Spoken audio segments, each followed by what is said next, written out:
ये तस्वीरें मंगेश यादव के एनकाउंटर के ठीक बाद की हैं और जमीन पर पड़ी ये वही मोटरसाइकिल है जिस पर यूपी एसटीएफ के मुताबिक मंगेश यादव अपने साथी के साथ भाग रहा था।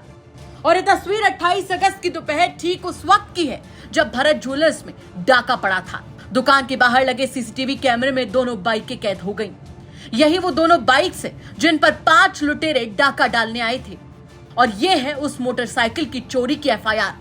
जो चोरी तो 20 अगस्त को हुई थी, लेकिन एफआईआर 8 दिन बाद 28 अगस्त की रात 8:11 पर दर्ज हुई। यानी सुल्तानपुर में भरत ज्वेलर्स के यहां डाका पड़ने के लगभग 8 दिन बाद। अब सवाल यह है कि जिस मोटरसाइकिल पर मंगेश यादव भाग रहा था और भागते हुए उसका एनकाउंटर हुआ, वो मोटरसाइकिल किसकी है? और ये जो शोरूम के बाहर लुटेरों की 2 मोटरसाइकिल्स नजर आ रही हैं, ये किसकी है? और मोटरसाइकिल की जिस चोरी की एफआईआर दर्ज की गई, उसका इस लूट से क्या ताल्लुक है? तो चलिए सिलसिलेवार तरीके से आपको इन तमाम सवालों के जवाब देते हैं। और इन्हीं जवाबों में छुपा है मंगेश यादव के एनकाउंटर का सवाल। ये नसीम है। सुल्तानपुर के कादीपुर इलाके के रहने वाले नसीम 20 अगस्त को अपनी मां मदीना खातून को जौनपुर के पार्थ अस्पताल में हड्डी के डॉक्टर को दिखाने गए थे। अपनी मोटरसाइकिल अस्पताल के बाहर ही पार्क कर दी थी। थोड़ी देर बाद आकर देखा तो मोटरसाइकिल गायब थी। जिस दिन मोटरसाइकिल चोरी हुई थी, उसी दिन से लेकर अगले कई दिनों तक चोरी की रिपोर्ट लिखाने के लिए ये लगातार कोतवाली थाने के चक्कर काटते रहे, लेकिन शिकायत भी दी। यहाँ तक कि मोटरसाइकिल चोरी होने के फौरन बाद 112 नंबर पर पुलिस को फोन भी किया, लेकिन क्या मजाल जो पुलिस रिपोर्ट लिख लेती। और कमाल देखिए, जब इन्होंने उम्मीद छोड़ दी तब खुद पुलिस वाले घर पर दस्तक देते हैं और बड़ी इज्जत से कहते हैं, चलो तुम्हारी मोटरसाइकिल की चोरी की एफआईआर लिख लेते हैं। मैं अम्मी का इलाज कराने जौनपुर सुभाष डॉक्टर हड्डी वाले के पास गया था। वहाँ से मेरी मोटरसाइकिल चोरी हो गई।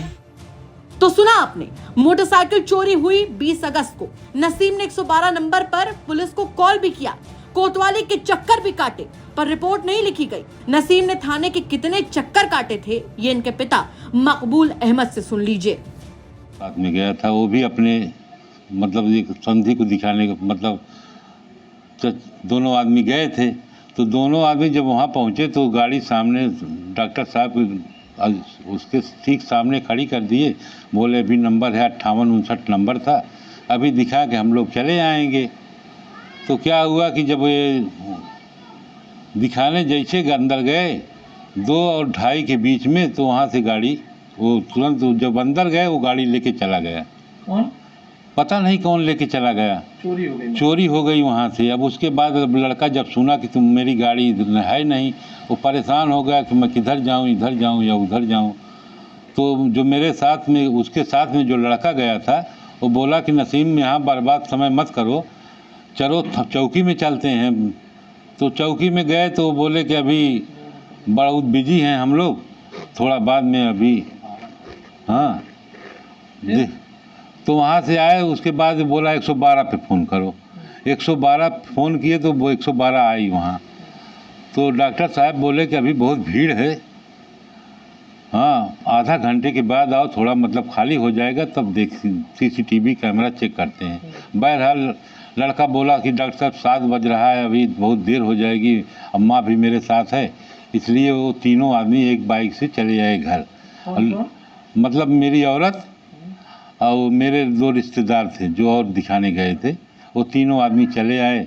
और मेरा लड़का वहीं रुक गया, 112 के इंतजार करता रहा कि अभी आधा घंटा के बाद आएंगे तो दिखाएंगे, उस कैमरा चेक होगा। तो जब कैमरा चेक हुआ तो कैमरा झिलझिला रहा था। उसके बाद बोले जाओ, मैं देख के मतलब सब बताऊंगा आप। उसके बाद नसीम 10 बजे अपने घर आ गया। कैसे 6 तारीख को 20 तारीख को वहाँ से मतलब अपने रात में घर आया 10 बजे, 10 साढ़े 10 बजे। फिर 21 तारीख को फिर गया वो, फिर चौकी पे गया। फिर वहाँ नहीं ऐसा कुछ हुआ, मुकदमा। फिर एक मेरे रिश्तेदार थे, उनके साथ एक वकील थे, वो भी साथ में थे। उनको लिवा के फिर गए दूसरी जगह, वहाँ भी वही सीसीटीवी कैमरा चेक करेंगे, सीसीटीवी कैमरा चेक करेंगे। वहाँ भी नहीं हुआ। फिर रात में फिर रात हो गई, फिर मतलब चला आया घर। फिर 23 तारीख को गया वो। मतलब 21 भी गए? 21, 22, तीनों दिन लगातार बेचारा 70-80 किलोमीटर दूर जाना बहुत भारी पड़ता है।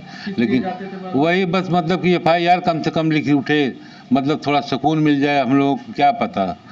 उसके बाद तब 23 तारीख को गए तो कोतवाली में गए, वहाँ अपना मतलब एप्लीकेशन दिए। उसके बाद बोले कि हाँ अभी पुलिस वाले का एग्ज़ाम चल रहा है भैया, हाँ शाम तक रुको, CCTV कैमरा चेक करवाते हैं। CCTV कैमरा बहरहाल पता नहीं चेक कराए कि नहीं कराए।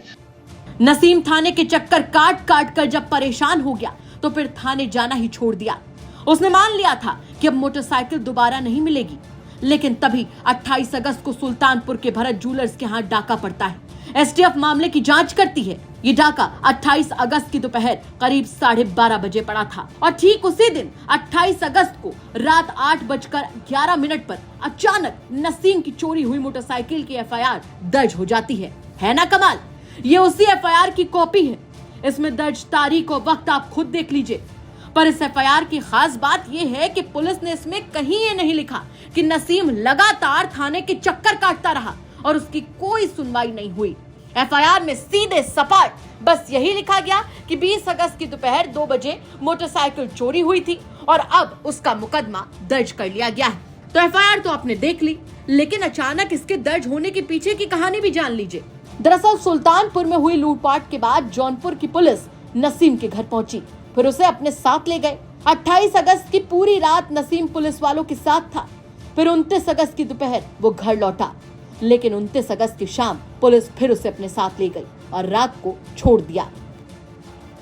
तो 28 तारीख को जब ये सुल्तानपुर में घटना हो गई, हाँ, तो वहाँ CCTV कैमरे में शायद मेरा गाड़ी का नंबर आ गया। मतलब गाड़ी थी और खुदा न खास्ता भाई उसका नंबर तो आना ही आना था।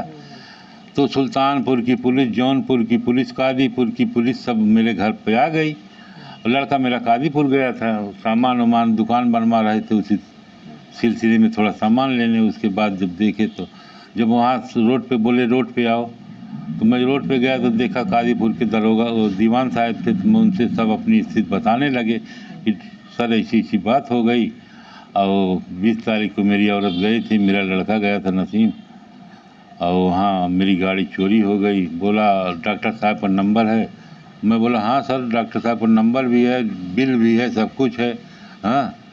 और वहाँ 112 पे भी फ़ोन हुआ था। और मतलब वहाँ कोतवाली में भी गए थे, अभी तक कोई कुछ लिखा पढ़ी नहीं हुई है, हाँ। तो उसके बाद बोले नसीम तुम चलो। नसीम आ गया कादीपुर से। बोले नसीम कहाँ थे? बोले सर इसी मिस्त्री को लेने गया था, मिस्त्री को लेके आ रहा हूँ।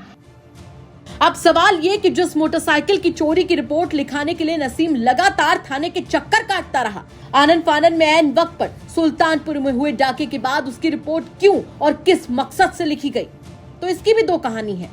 पहली कहानी पुलिस की कहानी के मुताबिक भरत ज्वेलर्स में डाके के लिए 5 लुटेरे 2 अलग अलग मोटरसाइकिल पे आए थे। शोरूम के बाहर लगे CCTV कैमरे में वो दोनों मोटरसाइकिल्स साफ नजर आ रही हैं। लूटपाट के बाद 2 लुटेरे एक मोटरसाइकिल पर और 3 लुटेरे दूसरी मोटरसाइकिल पर मौके पर फरार होते नजर आए हैं। दोनों ही मोटरसाइकिल्स पर कोई नंबर प्लेट नहीं है, कम से कम आगे की तरफ तो बिल्कुल भी नहीं। पीछे की नंबर प्लेट कैमरे में कैद नहीं है। आगे वाली मोटरसाइकिल की दाईं तरफ डिग्गी लगी हुई है। हालांकि एनकाउंटर के बाद की जो मोटरसाइकिल की तस्वीर है उसमें कोई डिग्गी नहीं है, लिहाजा बहुत मुमकिन है कि लूटपाट के लिए इस्तेमाल किए गई मोटरसाइकिल में से एक मोटरसाइकिल वही हो जो 20 अगस्त को चोरी हुई थी, यानी नसीम की मोटरसाइकिल। दीवान पूछे, कादीपुर के दीवान पूछे कि नसीम कहाँ गए थे? तो बोले कि सर गया था ये मिस्त्री को लेने, शटल में थोड़ा गड़बड़ी थी, बोला सही कराना है। अच्छा ठीक। तो माँ का तो पूरा यहाँ ले लिए। तो तब वो बोलने लगे कि ये सुल्तानपुर में जो चोरी हुई है, हमको क्या पता चोरी हुई कैसे हुई। कहें अभी चोरी हुई है और तुम्हारी गाड़ी का नंबर है। तो मैं बोला मैं तो 20 तारीख को परेशान हूँ, 20, 22, 23 डेली सुल्तानपुर आना, जौनपुर आना जाना बहुत भारी पड़ रहा था सर। बोले अच्छा नसीम चलो गाड़ी में बैठो, थाने पे चलना है। उसके बाद थाने ले गए। मैं बोला मैं भी चलूँ सर? बोले नहीं नसीम को जाने दो। नसीम को ले के थाने गए, थाने से जौनपुर चले गए। रात भर वहाँ थे, सब बच्चे वगैरह सब घर में बहुत परेशान थे। सुबह मतलब हुई बात हुई नसीम से, नसीम बोला ठीक है। फिर उसके बाद शाम को ला के सर छोड़े यहाँ। उसके बाद जैसे हम उसको लेके आए कादीपुर से, वैसे थोड़ी पानी वानी पिया घर पे, तो ऐसे फिर फ़ोन आ गया कि नसीम चलना है जौनपुर। फिर लेके चले गए। 6 तारीख को? अरे 27, 28, 29 तारीख को। अच्छा 29 को? 29 यानी 30 तारीख, हाँ 29 तारीख को, 30 तारीख को शायद लेके चले गए। फिर हाँ पहली बार पुलिस कब नसीम को ले गई थी यहाँ से? वो 28 तारीख जिस दिन वहाँ चोरी हुई उस दिन ले गई थी। कब हाँ? वापस आए थे? शाम मतलब दूसरे दिन शाम को आए थे। 29 की शाम को? हाँ। अच्छा फिर क्या जैसे जब शाम को आए वैसे फिर बोले कि नसीम चलना है जौनपुर। हाँ, और वहाँ CCTV कैमरा चेक। बोले चलो सर हम तैयार। तुरंत कादीपुर गए, वहाँ से फिर लेके गए। 6 तारीख को लेके गए? मतलब वो 29 तारीख को लेके गए, फिर शाम को लाके छोड़ दिए यहाँ। 29 की रात को 10 बजे वो यहाँ आए? नहीं 28 को आए थे ना सर। नसीम को पुलिस कब यहाँ से लेके गई थी पहली बार? कब लाके छोड़ी? और फिर 28 को लेके गई थी, फिर दूसरे दिन 3 बजे के लगभग यहाँ लाके छोड़ी। मतलब कादीपुर में छोड़ी, वहाँ से मैं लेके आया। अगर पुलिस की कहानी सही है तो इसका मतलब साफ है कि मोटरसाइकिल के इंजन और चेचिस नंबर के जरिए वो इसके मालिक यानी नसीम तक पहुंचे और फिर आनन फानन में 28 अगस्त की रात को ही मोटरसाइकिल की चोरी की रिपोर्ट दर्ज कर ली, जिसके लिए नसीम 8 दिनों से भटक रहा था। अब आइए एक बार फिर से उस बाइक पर नजर डालते हैं जिस पर भागते हुए मंगेश का एनकाउंटर हुआ था। ये वो बाइक नहीं है जो नसीम की थी, जो 20 अगस्त को जौनपुर के अस्पताल से चोरी हुई थी। नसीम की बाइक ग्रे कलर की है। ये वो बाइक है जो कि 28 अगस्त की दोपहर लूटपाट के दौरान शोरूम के बाहर आगे खड़ी हुई थी, जिस पर ये 2 लुटेरे लूट के माल के साथ भाग रहे थे। इस बात की पुष्टि खुद नसीम ने हमसे की। तो फिर सवाल ये कि एनकाउंटर में जो मोटरसाइकिल दिखाई गई वो किसकी है और क्या ये वही बाइक है जो CCTV कैमरे में शोरूम के बाहर कैद हुई और जिस पर ये 3 लुटेरे भाग रहे हैं? फिलहाल इस बारे में यूपी पुलिस खामोश है। अगर लूटपाट के दौरान सचमुच नसीम की ही बाइक का इस्तेमाल हुआ और उसी बाइक पर मंगेश यादव का एनकाउंटर, तो फिर सवाल ये कि क्या 20 अगस्त को जौनपुर के पार्थ अस्पताल से मंगेश यादव ने ही नसीम की मोटरसाइकिल चुराई थी? अगर हाँ, तो फिर अगले 8 दिनों तक यानी 28 अगस्त तक ये मोटरसाइकिल किसके पास थी? मंगेश की बहन का दावा है कि मंगेश के पास कोई मोटरसाइकिल नहीं थी। 28 अगस्त की सुबह जब वो मंगेश के साथ फीस जमा करने स्कूल गई थी, तब मंगेश ने अपने पड़ोसी से उसकी बाइक मांगी थी, जिस पर वो दोनों स्कूल गए और लौटने के बाद बाइक पड़ोसी को लौटा दी थी। जिस दिन सुल्तानपुर में वहाँ पे घटना हुई, उस दिन मंगेश कहाँ थे?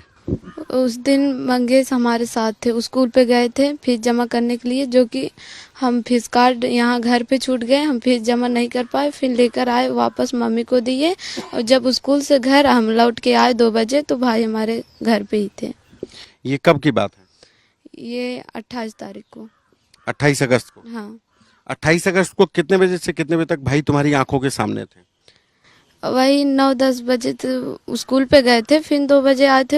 यहीं पे मम्मी भी बता रही आज कहीं पे नहीं गया है, और वैसे पे पाही तक जाता था, तो उस दिन घर पे ही था। वो जब हम आए तब पाही पे गया, वो खाना वाना खाया तब पाही पे गया।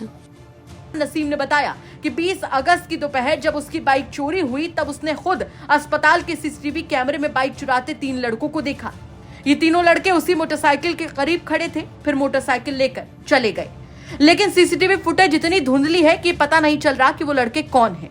नसीम के मुताबिक एनकाउंटर की खबर के बाद उसने मंगेश की तस्वीर सोशल मीडिया पर देखी थी, लेकिन CCTV फुटेज की धुंधली इमेज की वजह से वो नहीं बता सकता कि उन तीनों लड़कों में मंगेश यादव था या नहीं। अब यहाँ सवाल ये है कि पुलिस को कैसे पता चला कि नसीम की चोरी की बाइक का इस्तेमाल शोरूम लूटने में किया गया? यहाँ भी कहानी बड़ी अजीब है। खुद नसीम के मुताबिक यूपी पुलिस या STF ने अब तक उसे उसकी मोटरसाइकिल नहीं दिखाई है, ना ही ये बताया है कि उसकी मोटरसाइकिल कब और कहां बरामद हुई। नसीम ने कहा कि पुलिस ने सिर्फ इतना बताया कि लूटपाट के दिन एक मोटरसाइकिल सुल्तानपुर में ही लावारिस खड़ी मिली थी, जिसके बाद पुलिस की टीम नसीम के घर पहुंची। यानी कुल मिलाकर नसीम की मोटरसाइकिल की कहानी बुरी तरीके से उलझी हुई है। हद तो यह है कि यूपी पुलिस के दस्तावेज में नसीम की मोटरसाइकिल की बरामदगी अब भी नहीं दर्ज है। जौनपुर से आदित्य प्रकाश भारद्वाज और सुल्तानपुर से नितिन श्रीवास्तव के साथ संतोष शर्मा की रिपोर्ट।